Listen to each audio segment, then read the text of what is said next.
진나라 장수 중에요, 환원이라고 하는 사람이 있습니다. 이 사람이 총나라를 정벌하기 위해서 길을 나섰습니다. 배를 타고 가는데 병사들과 함께 식사를 하기 위해서 배를 강 어귀에 정박하고 있었습니다. 그런데 어디선가 새끼 원숭이가 병사들에게 와서 병사들이 주는 음식을 받아 먹고 있었습니다. 식사를 다 마치고 이제 배가 다시 출항하려는 그 찰나, 병사 중에 하나가 이 새끼 원숭이를 밧줄로 묶어서 배에 태웠습니다. 그 모습을 본 한 원숭이가 숲속에서 뛰어나와서 떠나가는 배를 바라보며 발짝발짝 뛰며 크게 울부짖었습니다. 병사들은 그 모습을 보면서 생각했죠. 이 새끼 원숭이의 어미인가 보다. 하지만 여러분, 이 하찮아 보이는 새끼 원숭이 한 마리 때문에 전쟁을 나가는 이 군선이 방향을 돌릴 수 있습니까? 그럴 수가 없죠. 그래서 배는 무심하게 그냥 갈 길을 갔습니다. 한참을 항해한 후에 배는 해가 질 역이 되어서 이제 야영을 하기 위해 다시 강 기슭에 배를 댔습니다. 바로 그때 아주 오랜 시간 동안 100리가 넘는 이 뱃길을 쫓아온 어미 원숭이가 군사들이 타고 있는 배로 뛰어들어왔습니다. 그리고 어디로 달려갔을까요? 곧바로 새끼 원숭이에게로 달려가서 새끼를 가슴에 푹 안고 품었습니다. 그런데 이 어미 원숭이는 새끼를 그대로 품은 채 곧 풀썩 쓰러져서 죽고 말았습니다. 다들 놀랐습니다. 어미 원숭이의 이 죽음을 마음 아파했습니다. 하지만 다들 궁금했어요. 어미 원숭이가 왜 죽었을까? 그때 한 병사가 이렇게 말합니다. 우리가 이렇게 궁금해할 것이 아니라 한번 어미 원숭이의 배를 갈라봅시다.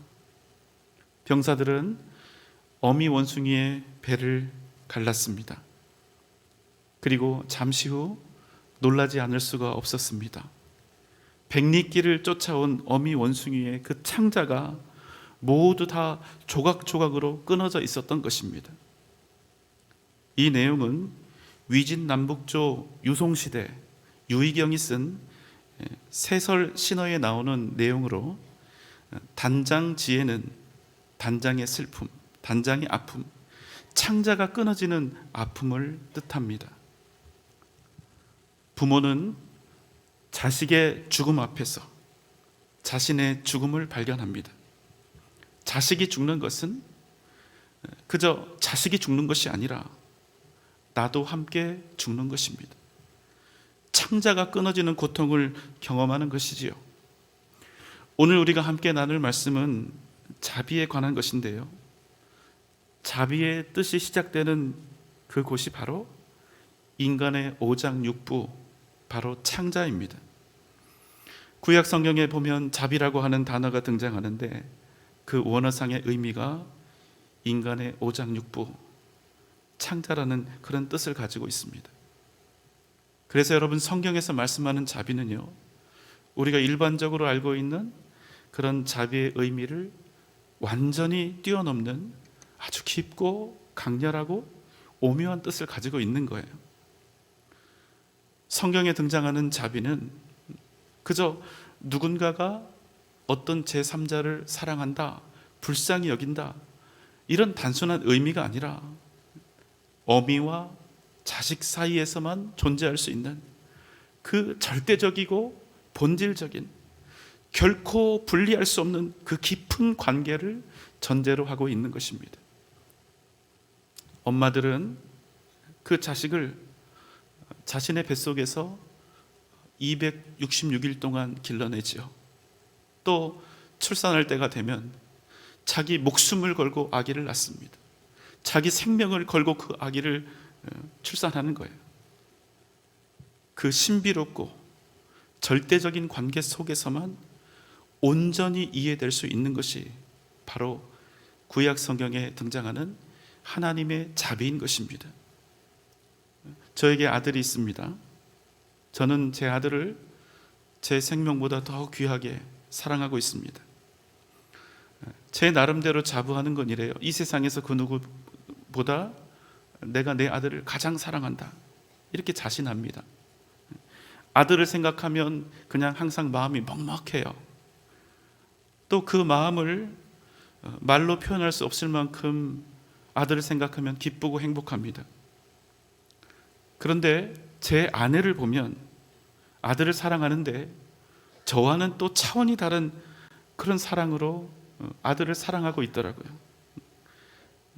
아들을 향해서 언제나 이 가슴 깊은 곳에서부터 뭔가 항상 부글부글 이렇게 끓고 있는 것 같아요. 몇 마디 단어로는 도저히 규정할 수 없는 그 애타는 심정과 애끓는 심정이 엄마에게 있는 것을 봅니다. 하지만 여러분, 이런 엄마의 사랑조차도 결코 완전한 사랑일 수 없다는 사실을 우리 모두는 인정하지 않을 수 없습니다. 우리는 보통 어머니의 사랑을 무한한 사랑, 아가페 사랑, 조건 없는 사랑이다 이렇게 말하지만, 그래도 여러분, 부모로서 우리 스스로 잘 알고 있잖아요. 뭘 알고 있습니까? 우리의 사랑이 결코 완전하지 못하다는 사실입니다. 우리는 우리의 생명보다 자식들을 더 사랑합니다. 그러나 그 사랑은 순간마다 분노하는 사랑으로, 미움이 얼마든지 가능한 사랑으로, 욕심이 가득한 사랑으로 변질되기 일쑤지요. 하지만 여러분, 하나님의 사랑은 다릅니다. 우리처럼 변덕스럽지가 않아요. 우리처럼 상황이나 조건에 따라서 결코 흔들리지 않습니다. 우리처럼 자식들이 뭘 하고 무엇을 얼마나 잘했는가 처세나 반응에 이랬다 저랬다 하지 않습니다. 왜요? 하나님의 사랑은 창자를 끊어내는 그 아픔을 통해서 하나님 그 사랑이고, 결단코 변하지 않는 영원한 사랑이기 때문입니다. 스바냐 3장 17절입니다. 너의 하나님 여호와가 너의 가운데 계시니 그는 구원을 베푸실 전능자이시라. 그가 너로 말미암아 기쁨을 이기지 못하시며 너를 잠잠히 사랑하시며 너로 말미암아 즐거이 부르며 기뻐하시리라 하리라. 하나님께서 이스라엘 향해서 이렇게 고백하시는 겁니다. 너의 하나님 여호와가 너희 가운데 계시니 그는 너희를 구원하실 전능자이시라. 그가 너희로 말미암아 기쁨을 이기지 못하시고 너를 잠잠히 사랑하시며 너로 말미암아 즐거이 노래를 부르고 기뻐하고 기뻐하며 춤을 추리라. 여러분, 이 고백 속에서 하나님이 이스라엘을 얼마나 사랑하고 계시는지 여러분 좀 느껴지십니까? 아기를 처음 낳으면 여러분 어떻습니까? 너무나 작아요. 그냥 핏덩입니다. 한번 안아보라고 이렇게 주는데 도저히 안을 수가 없습니다. 왜요? 너무나 약하고 너무나 귀하고 너무나 아까워서 그 작은 몸 행여나 조금이라도 부스러질까 두려운 그런 마음 때문에 그 아기를 제대로 안지 못하는 거예요. 오늘 스바냐 말씀이 그런 겁니다. 바로 그 마음으로 하나님께서 이스라엘을, 또 우리를 바라보고 계시는 것입니다. 우리를 바라보면서, 이스라엘을 바라보면서 하나님이 기쁨을 이기지 못하시는 거예요. 감히 만질 수가 없어서 잠잠히 사랑하시고 그들을 생각할 때마다 너무나 기쁘고 즐거워서 덩실덩실 춤을 주시는 것입니다. 이게 바로 하나님의 사랑의 고백입니다. 그런데 여러분, 놀라운 사실이 있습니다. 이스라엘이 말입니다, 이미 하나님을 떠나서 우상숭배하며 범죄하고 있었다는 거예요. 유다의 가장 악한 왕이 있습니다. 므낫세라고 하는 왕인데, 이 사람이 55년 통치하는 동안 온 나라와 민족 가운데 우상숭배가 완벽하게 찌들어 버린 겁니다. 사회 전체가 부패하고 타락해 버렸습니다. 그래서 여러분, 어쩔 수 없이 스바냐 선지자도 다른 선지자들과 다를 바가 없습니다. 유다를 향해서, 이스라엘을 향해서 지엄한 하나님의 심판, 그 메시지를 선포하고 있었던 것이지요. 스바냐 1장 2절 3절입니다. 여호와께서 이르시되 내가 땅 위에서 모든 것을 진멸하리라. 내가 사람과 짐승을 진멸하고 공중의 새와 바다의 고기와 거치게 하는 것과 악인들을 아울러 진멸할 것이라. 내가 사람을 땅 위에서 멸절하리라. 나 여호와의 말이니라. 그러나 스바냐서의 마지막 말씀은 어떻게 됩니까? 분명히 스바냐서의 처음 부분은 이래요. 진멸할 것이다, 심판할 것이다, 멸절하리라. 그러나 스바냐서의 마지막 말씀은 이렇게 끝이 납니다. 그래도 내가 너희를 사랑하고 있다. 그럼에도 내가 너로 말미암아 기쁨을 이기지 못하고 너로 말미암아 내가 즐거이 노래하며 너희로 인하여 내가 춤을 출 수밖에 없다는 것입니다. 그래서 결국 어떻게 됩니까? 처음에는 심판의 메시지를 외쳤지만 결국에는 하나님의 사랑 고백과 항복으로 끝을 맺는 것입니다. 여러분, 하나님의 그 고백, 그 사랑의 고백이 어떤 심정으로 하는 고백이었을까요? 창자가 끊어지는 아픔으로 하는 고백, 창자가 끊어지는 아픔으로 하는 사랑이었다는 사실입니다. 여러분, 하나님의 자비는 바로 이러한 사랑, 놀랍고도 영원한 조건 없는 사랑에서 시작이 되었습니다. 우리가 하나님의 자비하심을 온전히 이해하기 위해서는 이 자비가 이와 같은 하나님의 사랑에서 비롯되었다는 것을 우리가 기억해야 하는 것입니다. 오늘 말씀입니다. 창세기 19장 12절입니다. 두 천사가 롯에게 이르되 이 외에 네게 속한 자가 또 있느냐? 네 사위나 자녀나 성중에 네게 속한 자들을 다 성 밖으로 이끌어내라. 우리가 잘 알고 있는 내용이죠. 소돔과 고모라의 이야기입니다. 롯이 지금 어디 살고 있습니까? 소돔 땅에 살고 있습니다. 그런데 그 땅이 어떤 땅이었지요? 그 당시 어떤 것보다도 가장 타락하고 부패한 극한의 악함을 즐기면서 누렸던 땅이 바로 소돔과 고모라입니다. 그래서 창세기 19장 우리가 읽은 말씀의 앞부분에서 어떤 내용이 소개되고 있습니까? 하나님의 천사 2명이 소돔과 고모라를 심판하기 위해서 왔습니다. 그런데 그 땅 사람들에게 자기들 이 마을에 이 지역에 살지 않는 남자 2명이 들어왔다는 소문이 퍼진 것입니다. 그러니까 어떻게 합니까? 창세기 19장 4절 5절입니다.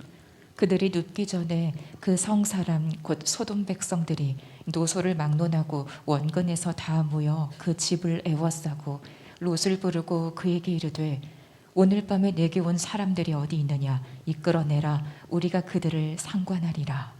이 남자들이요, 롯의 집을 완전히 포위하고 그 두 남자를 내놓으라 그렇게 요구하고 있는 것입니다. 뭐 하려고 그랬을까요? 남색하는 동성애자들이 그들을 겁탈하려 한 것입니다. 이에 두 천사가 문 밖에 있는 무리들의 눈을 멀게 해서 롯과 그 집을 보호합니다. 그리고 이렇게 이야기하는 겁니다. 너와 내게 속한 모든 사람들을 다 성 밖으로 이끌어내라. 창세기 19장 13절입니다. 그들에 대한 부르짖음이 여호와 앞에 크므로 여호와께서 이곳을 멸하시려고 우리를 보내셨나니 우리가 멸하리라. 아주 긴박한 상황이 되었습니다. 롯이 이제 딸들과 결혼을 약속한 사위들에게 말합니다. 여호와께서 곧 이 성을 멸하실 것이다. 너희는 일어나 우리와 함께 이곳을 떠나자. 그랬더니 사위들의 반응이 어떠했습니까? 그 말을 농담으로 여겼다고 성경이 우리에게 말하죠. 15절입니다. 동틀 때에 천사가 롯을 재촉하여 이르되 일어나 여기 있는 네 아내와 두 딸을 이끌어내라. 이 성의 죄악 중에 함께 멸망할까 하노라. 동이틀 무렵에 이 천사가 롯을 재촉했습니다. 어서 일어나라. 어서 일어나라. 어서 내 아내와 두 딸을 이끌어내라. 악한 이 성이 멸망을 할 때 너희도 함께 멸망할까 두렵구나. 언제 터질지 모를 시한폭탄이 이미 가동이 된 것입니다. 이제 곧 폭발합니다. 소돔과 고모라 땅에 그대로 머물러 있으면 다 죽습니다. 어떻게 해야 합니까? 앞뒤 가리면 안 됩니다. 무엇을 챙길 시간도 없습니다. 무조건 그 자리에서 뛰쳐나와야 합니다. 그래야 살 수 있습니다. 천사의 마음이 급해졌습니다. 해가 뜨기 전부터 롯을 재촉해서 깨웁니다. 일어나라, 일어나라. 어서 내 아내와 두 딸을 데리고 이곳을 떠나라. 16절입니다. 그러나 롯이 지체하매 그 사람들이 롯의 손과 그 아내의 손과 두 딸의 손을 잡아 인도하여 성 밖에 두니 여호와께서 그에게 자비를 더하심이었더라. 롯이 어떻게 했다고 이야기를 합니까? 정말 놀랍죠? 16절 처음이 이렇게 되어 있습니다. 천사가 그를 재촉하였으나 롯이 지체하매. 여러분 한번 생각해 보십시오. 지금이 어떤 상황입니까? 소돔과 고모로가 이제 멸망당할, 심판당할 그 직전에 있는 것입니다. 이 상황에서 여러분, 생명이 귀합니까? 아니면 소돔과 고모라에서 누렸던 풍요와 세상적인 문화가 귀합니까? 생명이 귀하죠. 너무나 당연합니다. 그런데 지금 롯이 무엇하고 있습니까? 지체하고 있는 것입니다. 롯의 행동과 태도를 여러분 어떻게 생각하십니까? 정말로 어리석고 바보 같죠. 롯은 소돔에서 누리던 것들을 하나도 포기하고 싶지가 않았던 것입니다. 그런데 여러분, 그 땅이 어떤 땅입니까? 두 천사가 롯을 만나기 전 이미 아브람을 만났지요. 그때 아브람이 이제 그 땅이 멸망한다는 사실을 알고 두 천사에게 이런 요청을 했습니다. 만약 이 성 중에 의인 50이 있어도 그것을 멸하시겠습니까? 그래서 찾았는데 의인 50이 당연히 없습니다. 그리고 숫자는 계속 떨어집니다. 45명, 40명, 30명, 20명, 그리고 결국 의인 10명을 찾으시면 어떻게 하시겠습니까? 하지만 결론은 어떻게 되었습니까? 소돔과 고모라 땅에는 의인 10명조차 찾을 수가 없었습니다. 여러분, 얼마나 악하고 음란했으면 그랬을까요? 그런데 문제는 무엇입니까? 그 땅을 그럼에도 불구하고 롯은 여전히 원하고 있었다는 사실입니다. 하나님께서 천사를 보내사 하늘에서 불을 내려 심판하실 만큼 악하고 추악하고 더러운 땅이었음에도 불구하고 롯은 그 땅이 자신에게 주었던 더럽고 추한 만족과 부요함을 도무지 내려놓을 수가 없었던 것입니다. 그래서 어떻게 했습니까? 깨우니까 일어나긴 했는데 그 자리에서 한 발자국도 움직이지 않고 버티고 서 있는 것입니다. 자신과 가족들의 생명보다 소돔과 고모라가 주었던 풍요, 그 땅이 주었던 더럽고 음란한 이방 문화가 그에게 더욱 매력적이었던 것입니다. 살고 죽는 문제, 생명이 달린 그 문제 앞에서도 롯은 끊임없이 하나님과 세상, 생명과 욕망 사이에서 저울질하고 있었던 것입니다. 왜요? 소돔과 고모라 그 땅이 너무나 아름답고 만족스러웠기 때문입니다. 그래서 포기하기에는 너무나 아까웠던 것입니다. 그 땅은 어떤 땅이었습니까? 창세기 13장, 아브람과 롯은 거부가 되었습니다. 양과 소, 장막이 많았습니다. 그래서 틈만 나면 아브람의 목자와 롯의 목자가 서로 다투고 싸웠습니다. 그래서 이제 함께 동거할 수가 없게 되었습니다. 이에 아브람이 모든 것을 양보하며 롯에게 이렇게 이야기를 하죠. 우리의 목자들이 서로 다투게 하지 말자. 창세기 13장 9절 10절입니다. 네 앞에 온 땅이 있지 아니하냐. 나를 떠나가라. 네가 좌하면 나는 우하고 네가 우하면 나는 좌하리라. 이에 롯이 눈을 들어 요단 지역을 바라본즉 수알까지 온 땅에 물이 넉넉하니 여호와께서 소돔과 고모라를 멸하시기 전이었으므로 여호와의 동산 같고 애굽 땅과 같았더라. 아브라함이 이렇게 이야기를 하지요. 내 마음대로 택하라. 내가 좌하면 나는 우하고 내가 우하면 나는 좌할 것이다. 그 말을 듣고 롯이 눈을 들어서 요단 쪽을 살핍니다. 어떠했습니까? 에덴 동산 같고 애굽 땅처럼 그렇게 보였던 것입니다. 그래서 롯은 자기의 눈에 흡족하고 아름다웠고 풍요로웠던 소돔과 고모라를 향해 나아갔던 것입니다. 너무나 아름다웠던 그 땅, 눈으로 보기에는 흡사 에덴 동산과 같았던 그 땅. 그러나 그 땅은 멸망과 죽음을 향해 걸어가는 지름길이었습니다. 그래서 지금 롯은 소돔을 떠나지 못하고 있었습니다. 지체하고 있었던 것입니다. 그러자 결국 두 천사가 어떻게 합니까? 롯의 손을 붙잡습니다. 그리고 롯의 아내의 손과 두 딸들의 손을 붙잡습니다. 여러분, 그 모습이 그려지십니까? 천사가 2명이니까 손이 총 4개입니다. 그 손으로 이 4사람의 손을 붙잡은 것입니다. 어쩌면 그들은 천사의 이 잡은 손을 뿌리치고 싶었을 것입니다. 하지만 천사는 양쪽으로 2사람씩을 꼭 붙잡고 억지로 성 밖까지 그들을 이끌어낸 것입니다. 다시 16절입니다. 그러나 롯이 지체함에 그 사람들이 롯의 손과 그 아내의 손과 두 딸의 손을 잡아 인도하여 성 밖에 두니 여호와께서 그에게 자비를 더하심이었더라. 여러분, 롯이 하나님께 바랬던 자비는 과연 어떤 자비였을까요? 그가 원했던 자비는 소돔과 고모라를 불사르지 않는 자비였습니다. 자신이 지금까지 갖고 누렸던 모든 것들 하나도 빼앗기지 않는 심판. 그래서 여전히 소유하고 여전히 누릴 수 있는 심판. 롯은 그런 심판을 원했던 것입니다. 그래서 그는 버티고 서서 소돔 땅을 떠나지 못하겠다고, 버리지 못하겠다고, 포기하지 못하겠다고 고집을 부리고 있는 것입니다. 이에 하나님께서는 천사들로 하여금 억지로 롯과 그의 가족들의 손을 붙잡고 그들을 성 밖으로 이끌어냅니다. 그런데 하나님께서 이 일에 대해서 뭐라고 말씀을 하십니까? 여호와께서 그에게 자비를 더하심이었더라. 여러분, 우리가 이 땅 살아가면서 하나님께 원하고 바라는 자비는 어떤 자비입니까?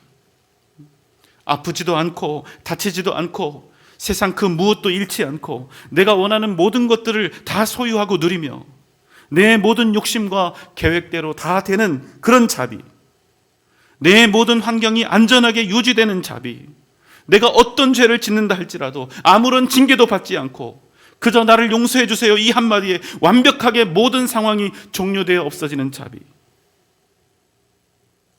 여러분, 혹 우리는 이런 자비를 하나님께 원하고 있지는 않습니까? 그런데 여러분, 우리가 원하는 이러한 모습의 자비가 하나님의 거룩하심과 그 은혜를 진정으로 나타나게 할 수 있는 그런 진짜 자비일까요? 소돔과 고모라를 심판하지 않으면서 롯과 그의 가족들이 소돔과 고모라에서 전과 같이 동일한 풍요와 세상의 향락을 누리면서 그 가운데서 진정한 하나님의 사랑과 자비가 나타날 수 있는 방법이 과연 있을까요? 여러분, 자비는 무엇입니까? 그저 내가 원하는 대로, 내가 생각하는 은혜로운 방법대로 인도하시는 것이 과연 진정한 자비일까요? 아니요, 그렇지 않습니다. 우리가 원하는 대로, 우리가 좋아하는 대로 되는 것은 자비가 아니라 방치요, 반드시 그때는 절망과 죽음이 기다리고 있다는 것입니다. 여러분, 우리가 죄인이지 않습니까? 우리가 계획하고 바라는 그 길 그대로 된다면 그 길 끝에 과연 무엇이 기다리고 있겠습니까? 그래서 여러분, 우리도 때때로 하나님의 뜻에 따르지 못하고 하나님께 온전히 돌아가지 못하고 지체하는 것입니다. 왜요? 우리 역시도 에덴 동산의 풍요와 만족을 좋아하기 때문입니다. 그러나 하나님은 그저 우리가 좋은 대로, 좋아하는 대로 그렇게 행하시지 않습니다. 왜요? 그분은 우리에게 가짜 자비가 아니라 우리가 정말로 살 수 있는, 우리에게 생명을 주는 진짜 자비를 베푸시는 하나님이시기 때문입니다. 진정한 자비는 무엇입니까? 눈에 보기에 에덴 동산과 같은 그런 것이 아닌, 우리의 걸음이 광야를 향하고 있다 할지라도, 오직 하나님의 선하신 뜻대로 우리를 이끌어 가시는 것, 하나님이 우리를 붙잡고 가시는 것, 그것이 바로 진짜 자비라는 사실입니다. 하나님은 자비의 하나님이십니다. 하지만 때때로 우리는 하나님의 자비하심을 느낄 수 없습니다. 우리 인생에 정신없이 휘몰아치는 고난과 시련 앞에서 우리는 하나님은 자비하시다, 도저히 이렇게 고백할 수 없는 날을 만나기도 할 것입니다. 하지만 사랑하는 여러분, 잊지 마십시오. 우리가 주님의 손에 붙들려 주님께 끌려가고 있다면, 우리가 그것이 못마땅하다 할지라도 그 걸음은 반드시 우리를 살리고 우리를 구원하고 우리로 승리케 하시는 하나님의 자비하심이라는 사실입니다. 무엇이 진정한 자비입니까? 내가 충분하다, 풍족하다, 만족스럽다, 형통하다, 자비롭다, 이것을 느낄 수 있는 상황이 진짜 자비가 아니라, 비록 우리가 거칠고 답답하고 억울하고 고통스럽다 할지라도 우리가 하나님의 손에 붙들려 있는 그것이 바로 진정한 자비라는 사실입니다.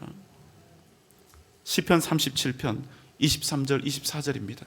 여호와께서 사람의 걸음을 정하시고 그의 길을 기뻐하시나니 그는 넘어지나 아주 엎드러지지 아니함은 여호와께서 그의 손으로 붙드심이로다. 우리는 인생 살아가는 동안 때때로 힘겹고 고단한 삶을 만나게 될 것입니다. 그러나 여러분, 잊지 마십시오. 우리가 비록 넘어진다 하여도 결단코 아주 엎드러지지 않는다는 사실입니다. 왜 그렇습니까? 하나님께서 우리를 당신의 손으로 붙잡고 계시기 때문입니다. 하나님의 크고 놀라우신 자비하심이, 그 붙드심이 우리로 반드시 승리케 하실 줄 믿습니다. 하나님께서 창자가 끊어지는 아픔으로 우리를 사랑하고 계시기 때문입니다. 주님은 그 사랑으로 우리의 손을 꼭 붙잡아 우리의 나아갈 길을 인도하고 계시는 것입니다. 여러분, 믿습니까? 오직 이 믿음으로 세상에서 담대히 승리하는 복된 여러분 되시기를 주님의 이름으로 축원합니다.